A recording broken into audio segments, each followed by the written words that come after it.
الرحمن الرحيم الحمد لله رب العالمين إياك نعبد وإياك نستعين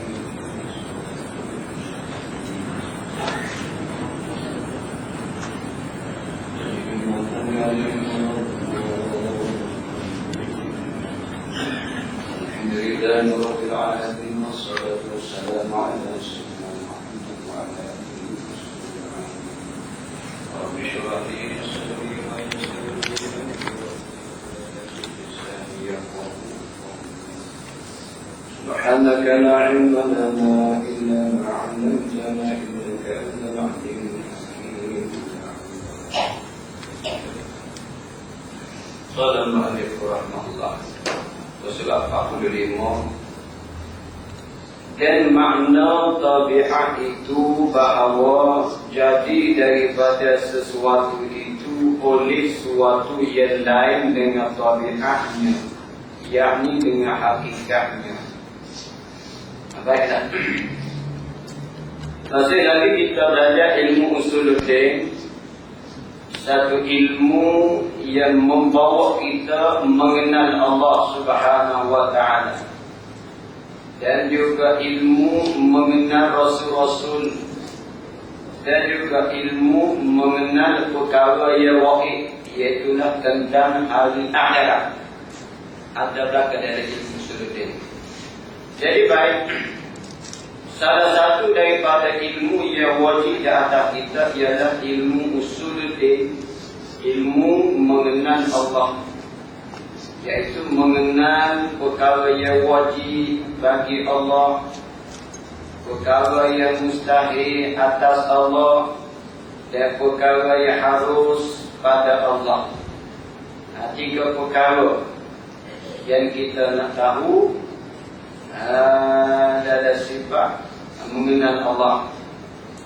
Jadi baiklah sambungnya minggu lepas lagi. Mustahil Allah Ta'ala mengadakan sesuatu daripada alam ini dengan benci, atau dengan lupa, atau dengan lalai. Begitu juga dengan elak, dan terkininya dengan tabiat. Mustahil Allah Ta'ala mengadakan sesuatu daripada alam ini dengan tabiat. Tabiat tu ada, itu saja dia buat benda mustahil. Kalau itu apa makna tabiat?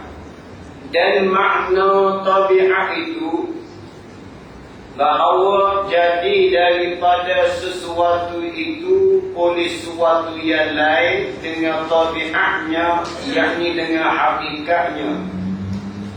Daripada ketiadaan ada baginya Allah iradah dan ikhtiar padanya pada Allah. Jadi adanya sesuatu bukan dengan kehendak Allah, adanya sesuatu bukan dengan ikhtiar Allah. Ini mustahil. Tak ada benda yang jadi yang alam ini dengan tabiat. Semua jadi dengan kehendak Allah, dengan iradah Allah dan pilihan Allah, serta terhenti atas wujud syaratnya dan ternafi manik. Lagi pula syarat dianya ada syarat dan tak ada yang menegak. Ternafi manik artinya tiada perkara yang menegak. Itu makna tabiat. Dan misal yang demikian itu, misal ada sesuatu dengan tabiat daripada orang yang berkata dengan dia. Ada gulungan-gulungan yang mengatakan alam ini jadi dengan tabiat.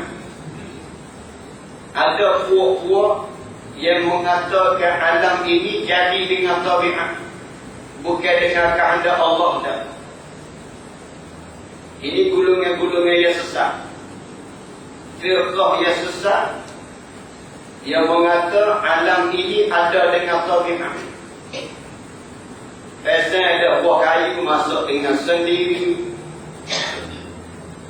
Tabiat alam lama-lama sekali dia berlaku fenomena-fenomena. Tabiat ada musim ini ujian lepas. Ini pokok sesat dan kecek balas tulang. Pesen dia lah, pesen alam dah kalau boleh sebelah 12 hujan lebat. Kadang-kadang banjir. Pesen dia lah. Sedangkan turunnya hujan sedikit pun dengan kehendak Allah. Apatah dengan banyak titik. Berlaku kebanjiran pun dengan kehendak Allah. Tak ada perkara yang berlaku sendiri. Antum faham elok-elok. Jadi gulungnya yang sesat. Dia kata berlakunya sesuatu dalam alam ini dengan tabiat, dengan sendiri. Tak ada kena mengena dengan Tuhan. Tak ada kena mengena dengan Allah Ta'ala. Hanya jadi dengan sendiri.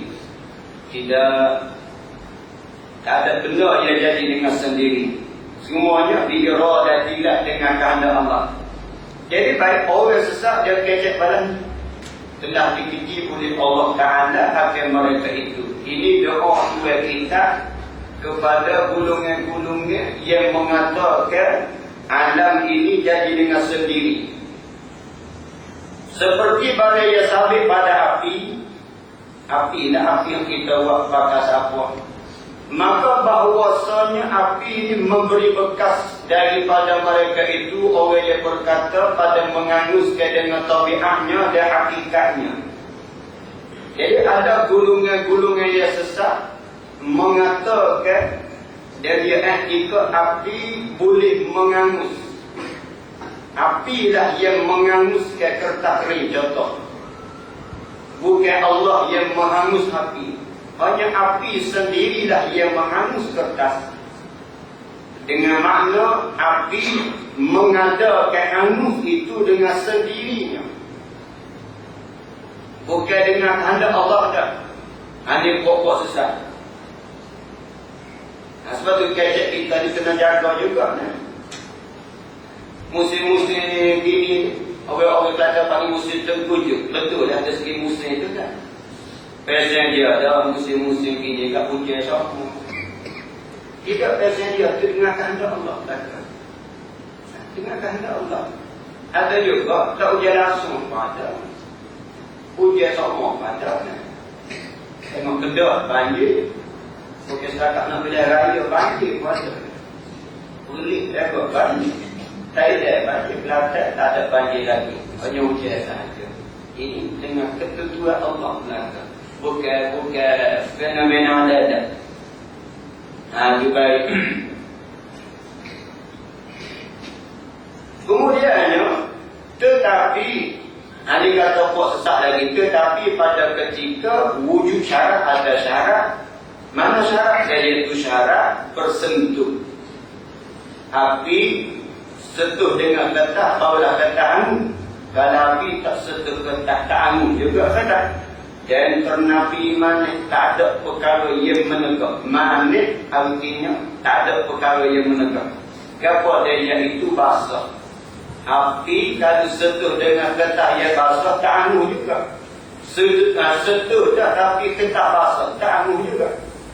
Maka baiklah, maka parak yakni perbezaan antara indah dan tabiat itu, bahawa indah itu tiada terhenti atas wujud syarat dan ternapi manik dengan persalahan tabiat terhenti atas wujud syarat dan ternapi manik. Maka jika dikata orang di manakah wujud syarat dan ternapi manik dengan nasbah bagi memberi bekas Tuhan kita tabaraka wa ta'ala, dijawab soalan tadi dengan bahawa syarat itu mawujud pada wakil. Wakilnya diri perkara dan manik itu dinafi seperti demikian itu. Dan jikalau tiada kita lihat atas demikian itu sekalipun. Jawab yang kedua, dia dengan bahawa mereka itu orang yang berkata sedemikian. Tiada berkata mereka itu dengan demikian, mereka dengan nasbah bagi yang bahawa ini dua. Maka hanyalah dan hasilnya kesimpulan abad. Jadi itulah ulama usuluddin dia buat kesimpulan. Tapi kita ni tak faham. Ya, kali itu bukan mudah nak faham. Dan kedua kesimpulan untuk kita cepat faham, dia kata bahawa dan hasilnya bahawasanya Allah Ta'ala, ini tempat kita nak pegang, bahawasanya Allah Ta'ala fa'il, yakni dia menjadi dengan iradat, dengan kehendak Allah, dan ikhtiar yakni pilih Allah, bukan pilih kita dah, pilih Allah. Tiada dengan tergagah. Allah Ta'ala buat sesuatu bukan dengan tergagah, dan dikerasi bukan dipaksa, akan dia akan Allah. Seperti barang yang menyengkau akan dia oleh orang yang disesat, Allah Ta'ala akan dia akan orang atas pengetahuannya, dan dicap oleh Allah Ta'ala atas pendengarnya. Jadi Tuhan tutup mata telinga, Tuhan tutup telinga, tak nampak, tak dengar kebenaran. Dan atas hatinya Tuhan tutup hati, tak terima kebenaran. Dan telah menjadikan oleh Allah tutup atas matanya, jadi tutup mata hati. Na'udzubillah. Minta pilihlah kita daripada orang-orang yang Tuhan sesat. Pada mana orang yang Tuhan sesat, itulah orang yang tutup mata hati, maka dia tak nampak kebenaran.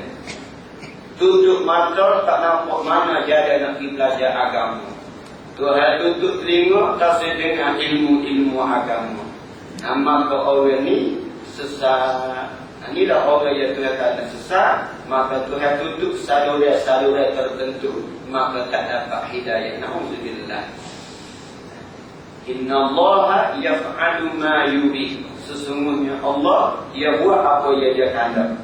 Inna Allah yaf'alu ma yurid. Sesungguhnya Allah, dia buat apa yang dia kehendak. Dia ada ayat lain, Inna Allah yahdi man yurid. Sesungguhnya Allah kehendak siapa? Allah Ta'ala beri hidayah siapa yang dia kehendak. Jadi kesimpulannya, wajib kita i'tiqad Allah Ta'ala bersifat dengan iradat, dan mustahil atas Allah bersifat dengan tiada menghendaki.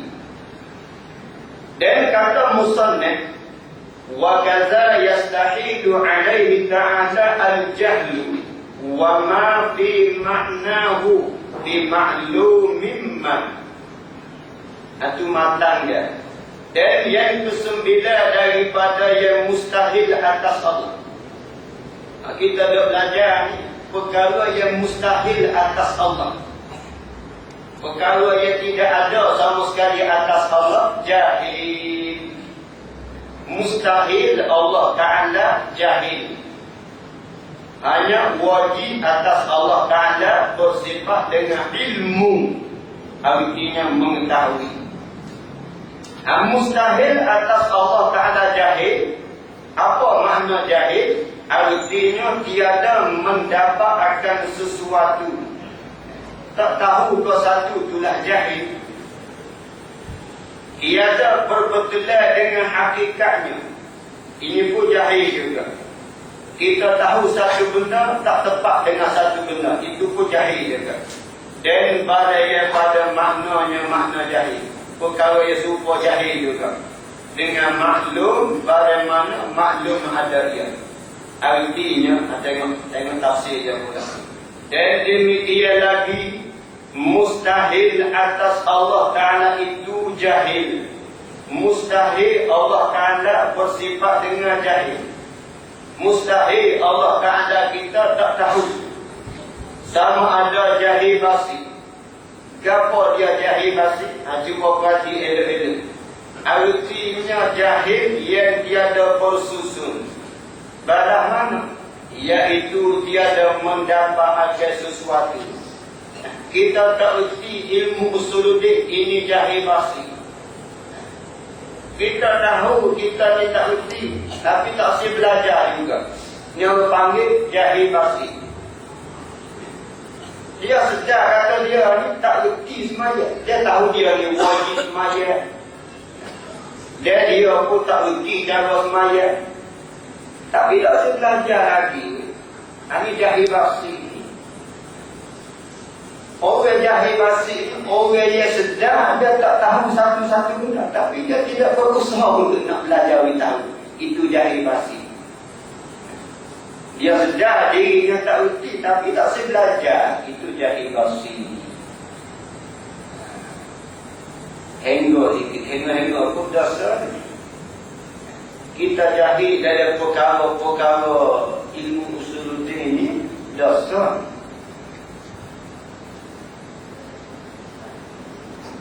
Tu kata nak tulis AEH 758 AEH 758 82 ke 87. Baiklah.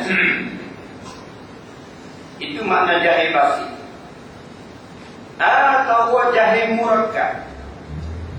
Ini bukan jahil murakkab.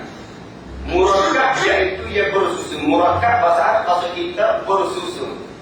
Barang mana orang jahil bersusun. Cuba berhati. Takut kena kita. Iaitu bersusun dua jahil. Dua lapis. Pertama, tiada mengetahui akan hakikat sesuatu. Dan keduanya, tiada mengetahui akan dirinya itu tiada mengetahui. Dia tak reti satu-satu benda. Dia tak sedar kata dia tak reti benda tu. Kedua kali tak reti. Nampak ke tak? Katalah kita seseorang ni dia tak reti ilmu usuluddin. Memang tak reti. Dan satu, jahil. Dia keduanya, dia tak sedar kata dia ni tak reti. Kalau dia sedar aku ni tak ada ilmu, aku tak ada ilmu agama, dia sedar.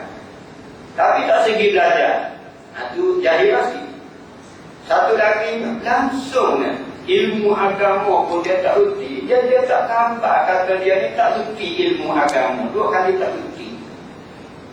Ini apa ni jahil murakkab. Tak reti langsung. Ilmu Allah pun tak reti. Dia pun dia tak sedar kata dia tak reti. Kalau tak khabar diri. Tak khabar diri kata dia hidup dan dia jahil. Dia tak khabar kata dia tak. Dia tak khabar kata dia ni jahil ilmu-ilmu agama. Dua kali tak khabar. Ni jahil murakkab agama ni. Jahil basit agama, jahil murakkab agama ni. Jadi kalau kita jahil basit perkara-perkara duniawi, tak mengapa lagi. Kita jahil murakkab perkara duniawi, tak mengapa lagi. Tapi kalau kita jahil murakkab atau jahil basit perkara ukhrawi, maka ini satu dosa. Satu dosa. Contoh ukhrawi, kita tak reti ilmu fiqh fardu ain, dosa. Kita tak reti ilmu usuluddin fardu ain, dosa. Kita tak reti ilmu tasawuf fardu ain, dosa. Ulama sebutnya kalau tiga ilmu ni fardu ain, masing-masing kena mengaji belaka, kena wirti belaka.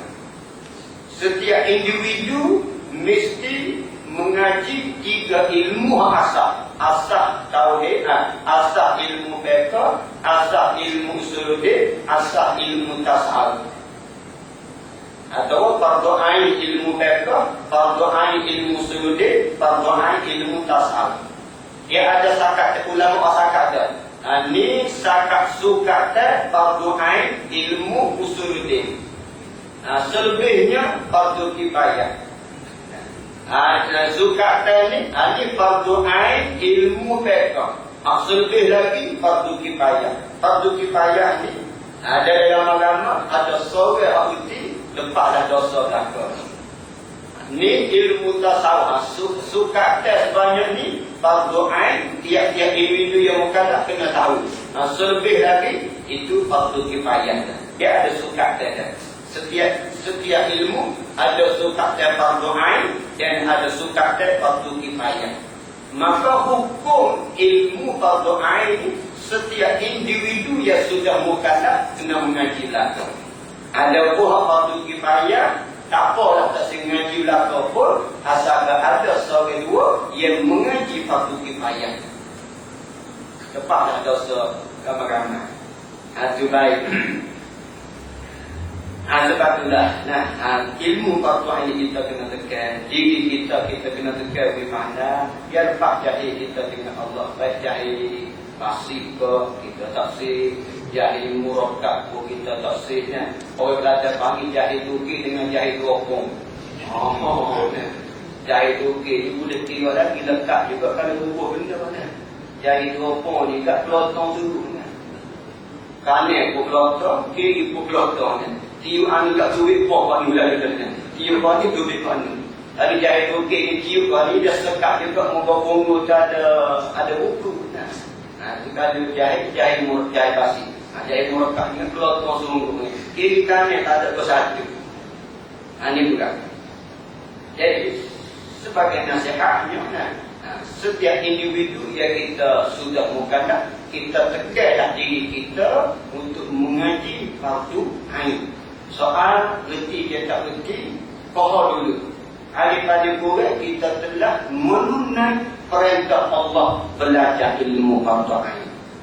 Dan kita yang ada anak-anak, tekan anak kita pastikan reti ilmu-ilmu asal fardu ain dalam agama.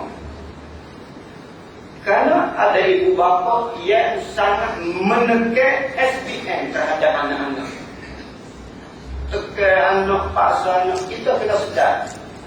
SPM bukan segala-galanya. Tapi ilmu agama segala-galanya. Apa guna kehidupan anak kita berjaya dari SPM tapi agamanya gagal. Ramai anak-anak yang ada SPM tapi gagal dalam kehidupan. SPM keputusan bagus tapi dari segi kehidupannya gagal. Terjebak dengan negatif banyak cerita. Tapi sebaliknya ramai orang yang tak ada SPM tapi berjaya dalam kehidupan. Itu faham. Ramai pelajar-pelajar yang mana ramai orang yang tak ada SPM tapi berjaya dalam kehidupan. Dan ramai orang yang ada SPM tapi gagal dalam, bukan setakat gagal, bahkan rosak akhlak, rosak kehidupannya. Itu baik.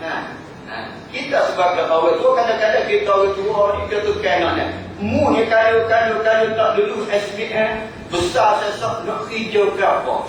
Besar sesak mu nak makan ke apa? Dia tanya akidat dalam kepala, kalau tak ada SPM, besar sesak nak kerja ke apa? Lepas nak makan ke apa? Siapa Tina nak bangun pula? Dia takut dia salah lagi kan? Nak bini kat mana kata ada SPM? Dah. Ini juga. Jangan berarti. Ada kedek kita tanya anak kita ni. Katalah anak kita ni, sudah kita panggil alu ni. Alu, kalau mu tak semaya, akhirat nak masuk syurga mana? Cuba ya ke mama ni. Ada kedek kita beri perkataan ni. Mak, mu tak semaya subuh ni, mu nak masuk syurga mana di akhirat? Mu tak sengaji Quran, mu tak sengaji agama, mu nak masuk syurga mana di akhirat? Ada kedek kita tanya gitu. Pernah kedek kita tanya gitu. Banyak ibu-ibu yang beri kata-kata kepada anak, kalau kamu tak ada SPM atau kamu gagal SPM, kamu nak makan ke apa, kamu nak kerja ke apa, mu nak bini barang. Tapi tak berapa ramai ibu bapa dia tanya, kamu tak semaya ni nak masuk syurga mana di akhirat? Ada katanya. Baik. Nak sebut satu sejarahnya. Orang yang terkaya dari Malaysia, salah seorangnya Syed Mukhtar Al-Bukhari. Sejarah Syed Mukhtar Al-Bukhari bila diinterview oleh satu majalah, yang paling kita baca pada terkejutnya, dia jawab dia ni tak pernah ada SPM. Salah seorang orang Islam yang kaya dari Malaysia nya, Syed Mukhtar Al-Bukhari. Tak ada siapa tak pernah kenal belakang dia ni. Dari segi pelajaran SPM ada. Tapi Masya Allah, sabar. Ya. Berapa butir masjid dari Malaysia ini, Pak, dia sore aja. Ini jangan. Jadi soal dari segi rezeki, Allah yang mengurus segala kata. Jalan. Abang tidak anti akademik, tidak anti SPM, kita kena sedar. Kita sebagai gua ni, akademik kita kena beri supaya maju dari kehidupan, dan agama pun kita kena tekan supaya bahagia di akhirat. Itu dua dah. Akademik kita kena beri supaya maju dari kehidupan, dan agama kita kena beri supaya bahagia dari kehidupan. Bahagia dunia dan bahagia di akhirat. Itu penting. Sebab dunia sekarang perlu kita ajar kepada anak kita ilmu semasa seperti IT dan sebagainya, sains dan sebagainya. Namun jangan kita abaikan hak ukhrawi, hak Allah dan hak Rasul di atas setiap individu Muslim kena kerti ilmu agama. Kerana ini merupakan jambak kita nak dapat rahmatillah, mardatillah, baik dunia sekarang apatah lagi ukhrawi yang akan datang. Akibat bahaya besarnya kalau kita masih di peringkat jahil fasik atau jahil murakkab. Level jahil fasik atau murakkab ni, kedua-dua jahil ini hukumnya menanggung dosa kita ni.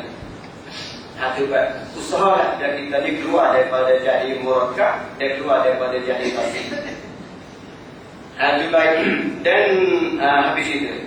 Dan pada makna jahil juga. Jadi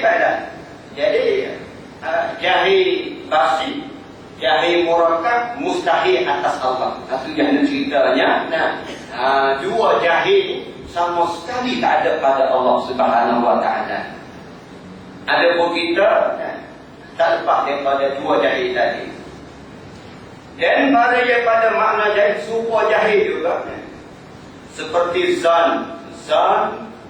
Apa dia zan? Ini pun mustahil juga atas Allah zan. Zan ini pun kurang pengetahuan juga, kurang maklumatnya. Tahu dengan tak tahu sama-sama lagi. Dan iaitu zan ini mendapatlah ia sesuai akan tepi ia rojek. Kalau kita sebut peratus kan, tahu satu-satu benda itu tak sampai 1%. Kita buat 80%. Awak tahu tak satu benda tu? Tahu tapi tak cerah juga. Nama panggil zan. Maka ini mustahil atas Allah. Mustahil atas Allah Ta'ala. Jahil ke, zan ke, waham ke, syah ke, apa kalau tak ada sama sekali atas Allah. Maha suci Allah bersifat dengan zan atau syah atau waham. Dan syah iaitulah mendapatkan tiap-tiap dua tepi atas hak bersama 50% tahu, 50% tak tahu, atau panggil ragu-ragu. Dan waham jangan baca waham ni bersama raya sangat, iaitu mendapatkan tepi yang marjah, yang diberat pihak tiada tahu dari dan gengnya pada pihak mengetahui. Jadi nasbah tahunya Allah 30% saja, tapi sebagian tidak tak tahu. Itu waham. Jadi kesemua ni mustahil atas Allah.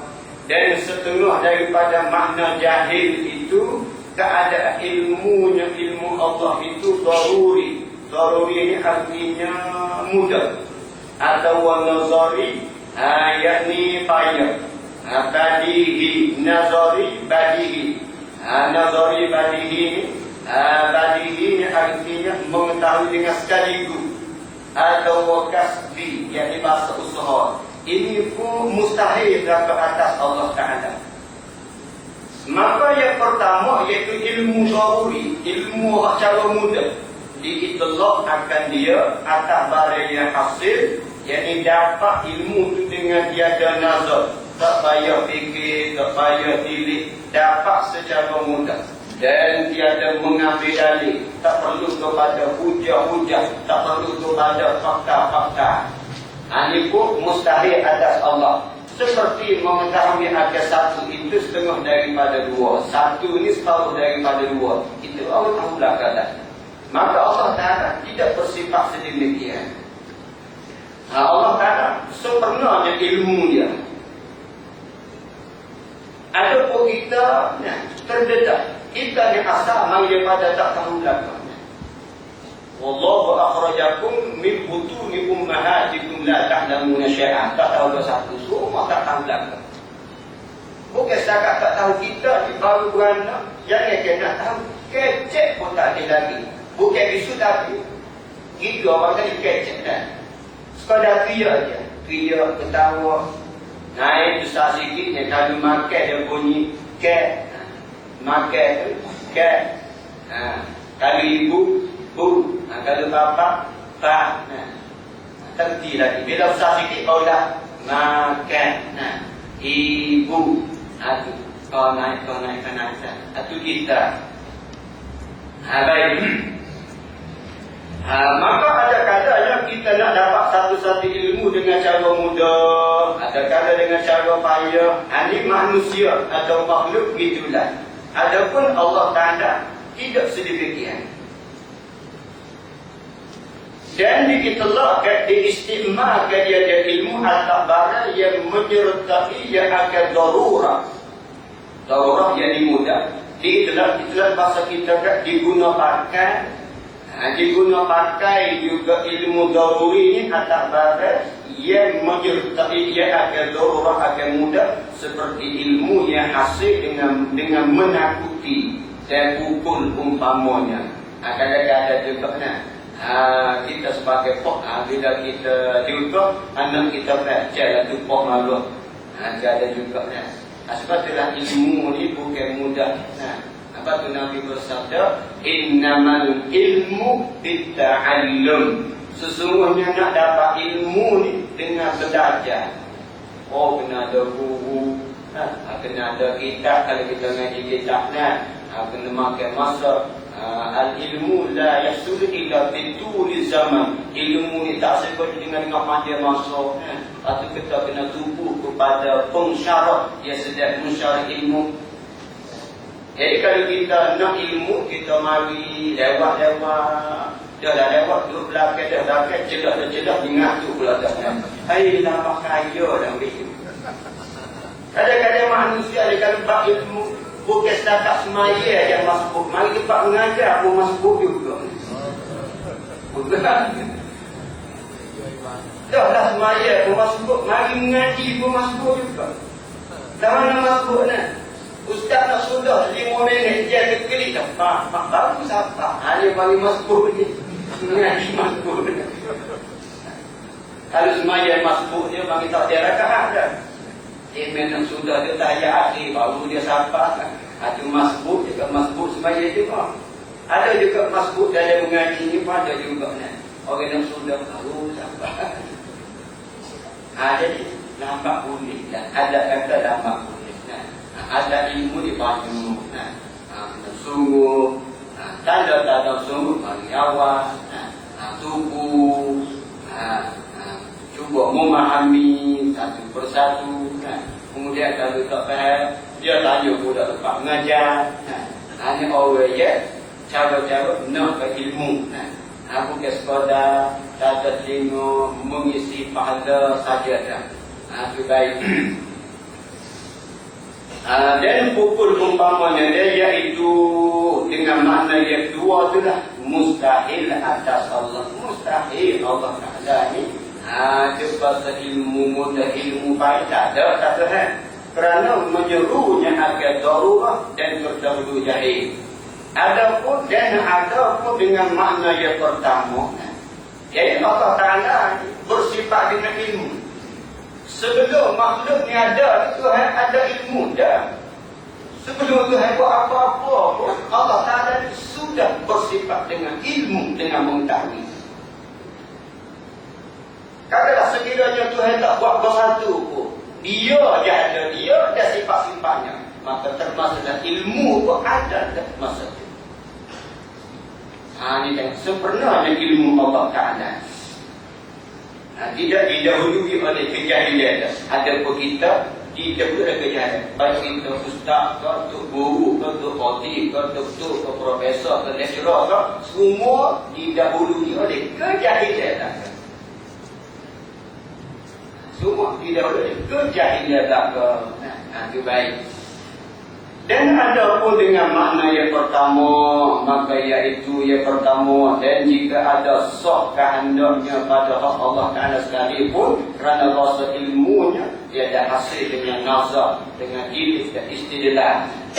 Tuhan tak berhajat kepada fikir dah, Tuhan tak berhajat kepada fakta-fakta dah, tetapi tertegak diitlak yang demikian itu pada hak Allah Ta'ala, supaya jangan ditawahum akan makna yang kedua, bukan kerana keadaannya menyuruh yang akan terjahilan.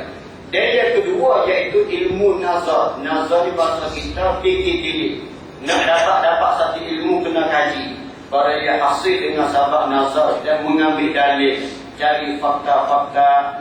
Rojak kita tu, rojak kita ni, buat tesis dan sebagainya, dan boleh kesal-kesal ilmu. Anda panggil ilmu cara payah. Tengok orang nak dapat PhD, oi bagaimana? Kadang-kadang tu, kadang-kadang tu pun tak tahu lagi. Duduk ketak dulu. Itu nak bolehkan gelar tersebut. Seperti mengetahui dengan wujud kudrat bagi Allah, daya itu mustahil atas Allah kerana menyuruh ia akan terdahulu jahilnya. Daya ketiga itu iaitu ilmu badihi. Diitulah agar dia atas barang yang tidak terhenti di atas nazar dan istidlal. Ini bahasa tak perlu kepada fikir dan cari-cari fakta. Yakni tiada terhenti atas fikir dan menuntut lagi. Dan jika terhenti atas gamuk dan cuba sekalipun, ini pun mustahil juga atas Allah. Dan atas ini adalah dia muradih. Muradih bahasa kita bersatu makna bagi daruri, tetapi dengan makna yang pertama itu. Dan itulah agar dia pula atas barang yang tiada terhenti atas sesuatu sekali-kali.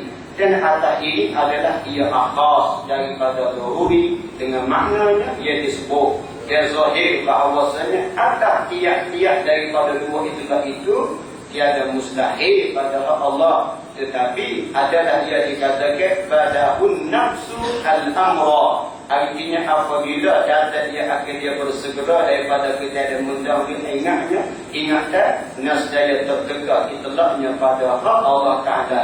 Kerana menghendaki akan dia, dia melalui kejadian habis itu. Jadi kulasah atau kesimpulan yang kita nak pegang pada ni, iaitulah mustahil Allah Ta'ala bersifat jahil. Tak ada jahil sama sekali atas Allah. Hanya wajib Allah bersifat dengan ilmu. Dan ilmu Allah sangat sempurna, sangat meliputi, meragumi hati. Mustahil Allah Ta'ala bersifat yang sikit pun Tuhan tak ada jahil. Jahil ke, zon pun tak ada, syah pun tak ada, wahai pun ada. Ada pun kita tak lepas daripada pakar. Ada ilmu, ada zon, ada syah, ada jahil pun ada belakang. InsyaAllah akan datang kita sambung kepada Allah Ta'ala. Bismillahirrahmanirrahim. Allahumma nafa'na bima 'allamtana wa 'allimna ma yanfa'una warzuqna 'ilman yanfa'una. Allahumma faqihna fid din. Allahumma iftah 'alaina hikmataka wa anshur 'alaina min khazainika ya arhamar rahimin. Walhamdulillahi rabbil alamin. Ada maklumat, ada masjid di Lalu, masjid di kampung Lalu, Kuala Berai. Dia nak cari rumah untuk nak menyiapkan masjid dalam sekolah Mahasakti. Sekolah Mahasakti. Dia cari rumah untuk nak sudah masjid. Di belakang itu dia ada letak tong. Belakang itu dia sedia dua tong. Sama-sama nak kita bantu. Boleh saham kita pada pencing sekarang.